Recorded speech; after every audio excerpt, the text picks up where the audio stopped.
Hi friends.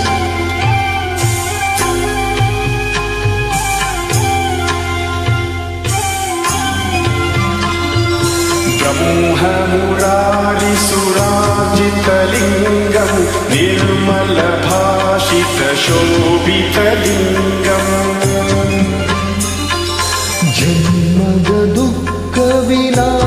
जन्मदुःखविनाशकलिङ्गं तत्प्रणमामि सदा शिवलिङ्गम् देवमुनिप्रवरार्चितलिङ्गं कामदहनकरुणाकरलिङ्गम्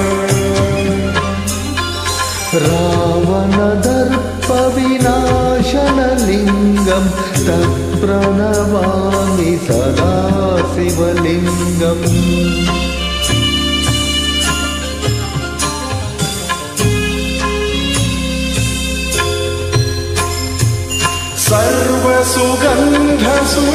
सर्वसुगन्धसुलेपितलिङ्गं बुद्धिविवर्धनकारणलिङ्गं सिद्धसुरासुरवन्दितलिङ्गं तत्प्रणमामि सदा शिवलिङ्गं कनकमहामणिभूषितलिङ्गं पणिपतिवेष्टितशोभितलिङ्गम् दक्षसुयज्ञविनाशनलिङ्गं तत्प्रणमामि सदा शिवलिङ्गम् कुङ्कुमचन्दनलेपितलिङ्गं पङ्कजहारसुशोभितलिङ्गम् सञ्चितपापविनाशनलिङ्गं तत्प्रणमामि सदा शिवलिङ्गम्